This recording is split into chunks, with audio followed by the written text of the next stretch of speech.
Bienvenue dans cette nouvelle revue de moi-même Jetfire. Cette fois-ci, la revue de L'ère de l'extinction, en français bien entendu, sans spoiler.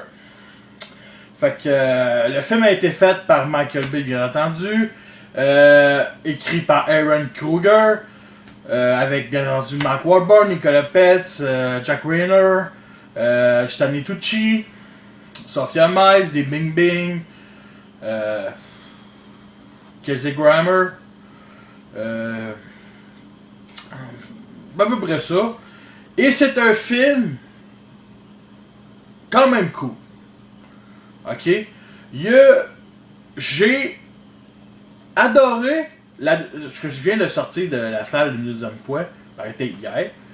Et j'ai vraiment plus aimé la deuxième fois que la première fois. Parce que la première fois, c'est que tu remarques pas tous les détails. Je dirais pas que la première fois j'ai détesté le film, c'est juste que toutes les informations nous plaident dans la face. Fait que le cerveau aussi. En tout cas, juste pour dire que j'ai été le voir une deuxième fois et que j'ai beaucoup plus apprécié le film à sa juste valeur. Et le film est une tuerie, une pure tuerie. Et c'est un bon divertissement à mettre son cerveau à off et pas plus qu'il faut. Côté montage, c'est quand même... c'est du Michael Bay, fait que c'est quand même des fois les caméras bougent. La caméra qui... Michael Bay est habitué dans les 3 premiers films d'une caméra qui bouge tout le temps. C'est à peu près la même affaire, mais on voit beaucoup plus. Et le point négatif du film, c'est... Je l'ai déjà dit, et honnêtement, je trouve ça désolant, parce que les 3 premiers films, on nous montrait le point de vue des humains, dans les scènes d'action, mais pas trop. On nous montrait des fois des plans séquences, mais des fois, on avait assez souvent des plans de vue faits en haut et on voyait bien les combats de robots des fois, souvent. Et dans celle-là, il n'y a aucun plan de robot dans les scènes d'action où on voit vraiment la caméra est haute. C'est juste du point de vue des humains. C'est 400, je dirais pas 100%, mais non, excusez, vraiment, c'est tout. Il y a peut-être une séquence ou deux qui ont vraiment le point de vue de la face, mais peut-être. Mais vraiment, 99% des plans de vue des scènes d'action, c'est quelqu'un avec une caméra épaule, bien entendu Michael Bay, parce que Michael Bay filme ses films. Non, mais Michael Bay, c'est souvent lui qui prend la caméra. Et honnêtement, ça gosse. Parce que le point de vue des humains, c'est correct, c'est intéressant, c'est comme ça serait quelqu'un qui serait sur un champ de bataille puis qui regarderait vers le haut, mais c'est juste ça. C'est juste ça. Il n'y a rien de plus que ça. C'est juste toutes les scènes d'action, que ce soit la première scène d'action avec Ratchet. Là, je parle trop, là. Mais juste pour dire que c'est juste ça. Des plans séquences, des caméras du point de vue des humains.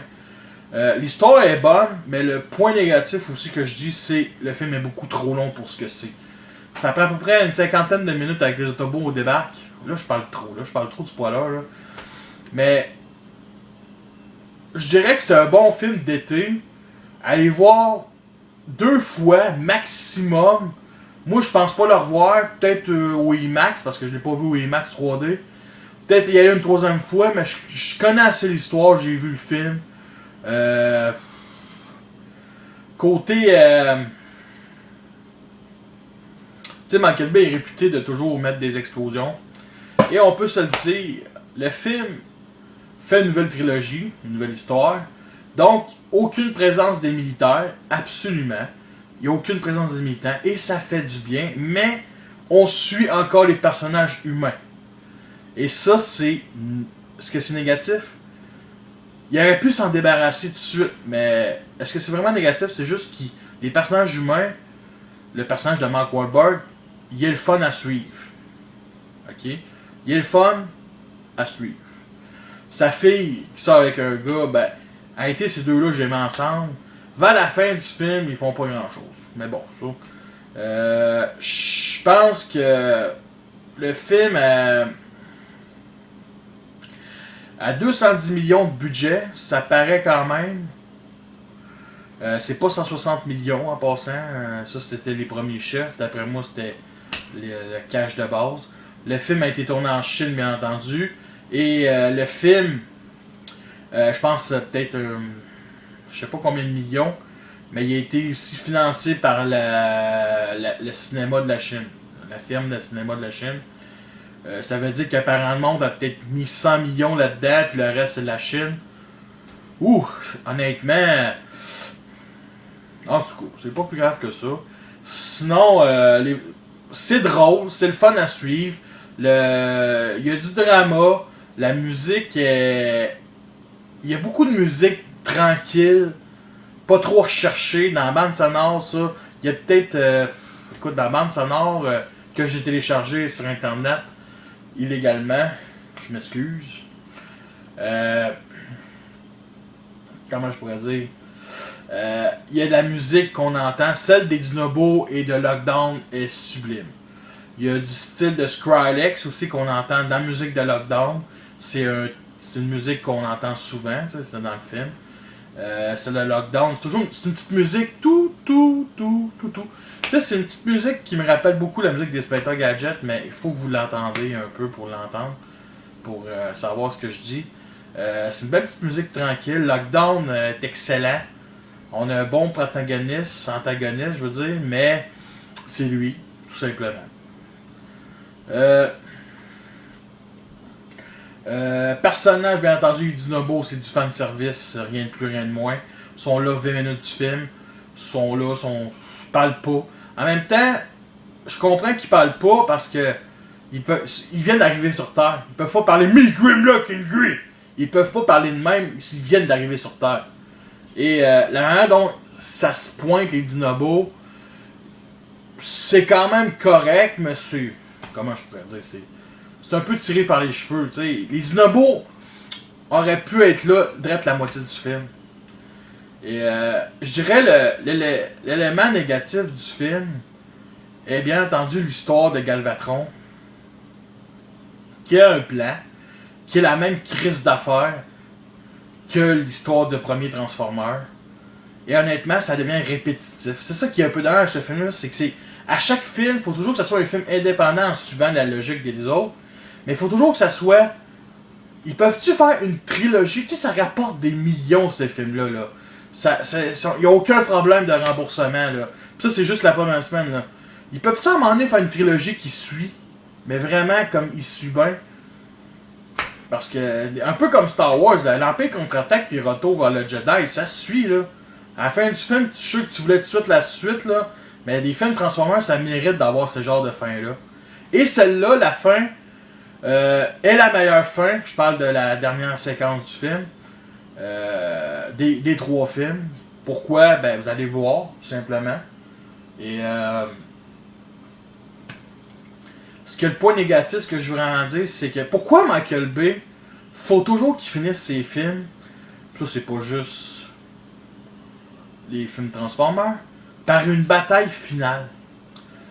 Ce qui aurait été intéressant dans ce film-là, c'est parce que ça finit à Hong Kong, c'est que ça aurait dû finir dans une demi-heure dans le vaisseau de Lockdown. Parce que ça se passe il y a à peu près une quinzaine de minutes dans le vaisseau de Lockdown. Là. Mais c'est un film qui, il dirait qu'il a rendu au bout de 2 heures, le film arrête le scénario, puis Michael Bay se décide, bon, on fait une demi-heure de scène d'explosif, d'action pour finir le film. Honnêtement, j'espère qu'un jour, Transformers 5 puis 6, ça finira pas en bataille finale dans une pleine ville. Ça serait... Parce qu'à un moment donné, ça devient répétitif. Tu sais, c'est répétitif. La bataille finale, je la compare plus au premier film que le troisième, parce que le troisième film est plus grandiose, dure 1 heure. C'est une forteresse, pas une forteresse. Il y a plein de vaisseaux Decepticons. Puis les Autobots réussissent quand même à s'en sortir. Dans celle-là, je trouve que les Decepticons, c'est pas les Decepticons, c'est des Fake Formers. C'est Galvatron et ses troupes, on va dire, là. Ils sont pas nommés Decepticons, bien entendu. Mais c'est pas des Decepticons. C'est des robots faits par les humains, that's all. Et je trouve honnêtement, les robots faits par les humains, je trouve ça cool, comme idée, pour un film, justement. Mais, justement, il y a juste Galvatron et Stinger, les autres, c'est juste des figurants. Tu sais? Mais pour un film, c'était correct, c'est juste que c'est ça que je disais, la bataille finale, elle arrive, elle sort nulle part, elle commence par au bout de 2 heures, puis honnêtement, il y a quelque chose qui manque dans ce film-là. Et après 3 films, tabarnak, excusez-moi pour le sac, mais vous allez comprendre ce que je vais dire. On a enfin des combats de robots, mais le problème, c'est pas des combats de robots. Tu sais, il y a des combats contre Optimus contre Lockdown, Optimus contre Galvatron, qui ça se bat à coups d'armes de mêlée. C'est juste ça. Les combats vraiment entre robots qui se tapent sa gueule, c'est ça. Le reste du temps, là, ok, il y a Bumblebee contre Stinger, que son combat est quand même intéressant, mais le reste du temps, c'est des robots qui se tirent entre eux autres, comme dans Revenge of the Fallen. Pis ce qui me dérange un peu aussi dans ce film-là, c'est que on nous plug tout de suite 3 nouveaux Autobots, et dans la bataille finale, Own assassin. Il faut l'avouer, Own assassin. Mais le reste du temps, on ne le revoit plus pendant la bataille finale.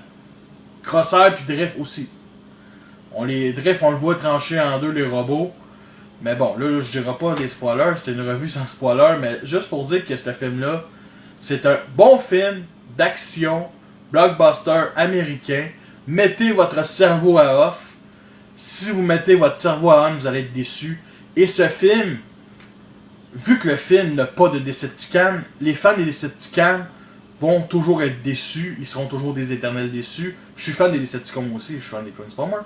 Mais c'est pas des Decepticons. Même Galvatron, je le vois pas en Decepticon.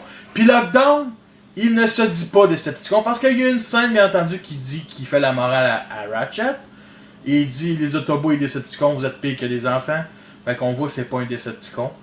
Fait que. Oui, fait que c'est un film. Ben, tout le monde sur le forum va aller voir à part un. Ça fait 6 mois qu'il répète. Qui écoutera même pas cette revue-là, mais qui mange la merde.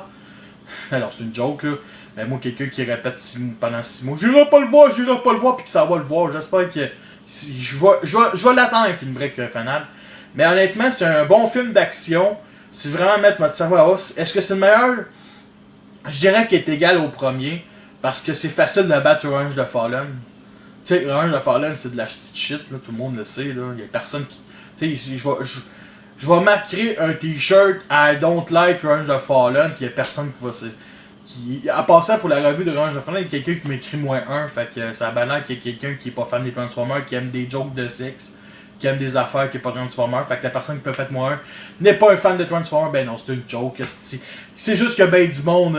Revenge of the Fallen aurait pu être 10 fois meilleur. L'extinction, il est 10 fois meilleur. Les Dinobos, oubliez ça. C'est des dinosaures mécaniques qui se transforment que une fois. Vous allez être déçus. Tu sais, tout le monde a créé des attentes, ok? Quand tu vois l'image d'Optimus sur Grimlock, tout le monde se crée des attentes. Et savez-vous combien de temps il est là dans le film? Pas beaucoup. Et c'est peut-être ça qui fait chier. C'est un peu comme Shockwave. On nous annonce des robots qui ont de l'allure, que beaucoup de gens aiment, mais qu'on est toujours déçus. C'est ça le problème avec Michael Bay. Michael Bay a l'univers extensif de Transformers entre les mains, et c'est ce qu'il nous donne. Est-ce qu'on peut le remercier? La seule chose que je peux remercier de Michael Bay, c'est que ses designs sont écœurants, sont cool. Ce qu'on peut aussi apprécier de Michael Bay, c'est ses scènes d'action. Qu'est-ce qu'on peut apprécier d'autre? Est-ce qu'on peut apprécier les explosions? Non. Pour moi, un film d'action, on n'est pas obligé d'avoir des explosions, puis Michael Bay il en profite en tabarnak, mais non. Sérieux, les explosions. T'es pas obligé de faire un film d'action avec des explosions, ça. C'est ça qui est stupide. Il faut toujours qu'il. Tu sais, Michael Bay, là, lui, ce gars-là, il doit expliquer les explosions qu'il y a pendant 2 heures du film. C'est ça. Puis, ce film-là a rien de nouveau à nous emmener. À part que Michael Bay a eu la brillante idée, puis ça, il aurait dû l'avoir depuis le premier film, parce que dans le premier film, il l'a quand même assez exploité. À chaque fois que tu montes un robot, tu le fais parler. Tu changes de plan, tu le fais plus parler. C'est ça qui se passe dans ce film-là. Il a profité de chaque plan pour faire parler aussi des acteurs. Et il faut l'avouer que les acteurs audio, ceux qui font des voix, c'était pas... il y a quand même John Goodman qui joue le rôle de Hound. Fait que... Puis il y a une dernière chose que j'ai à dire aussi. Pourquoi 3 nouveaux Autobots qui n'aiment pas la race humaine parce qu'ils se fait tirer dessus ont des visages humains? Si vous avez la réponse, répondez-moi. Fait que sur ça, merci d'avoir écouté cette revue. Je vais faire une revue avec spoiler d'ici peu. Fait que sur ça, bye et collectionnez. Et oui, tout c'est là, c'est tout en train de... Je suis en train de tout les sortir, j'ai déménagé. Fait que sur ça, bye bye.